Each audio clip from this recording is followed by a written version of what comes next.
77व्या प्रजासत्ताक दिन सोहळ्याची सांगता करणारा बीटिंग रिट्रीट समारंभ आज दिल्लीत विजय चौकात झाला।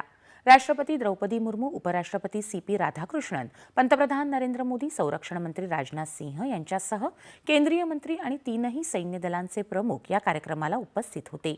यावेळी लष्कर, नौदल, हवाई दल आणि केंद्रीय सशस्त्र पोलीस दलाच्या पथकानं पथसंचलन करत विविध संकल्पना सादर केल्या। यात ऑपरेशन सिंदूर, सैन्य दलातली आत्मनिर्भरता, धनुष्यबाण आणि इतर संकल्पनांच्या प्रदर्शनाचा समावेश होता।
लष्कराच्या वाद्यवृंदांनी अमर जवानमधून भारतीय जवानांच्या हौतात्म्याला अभिवादन केलं।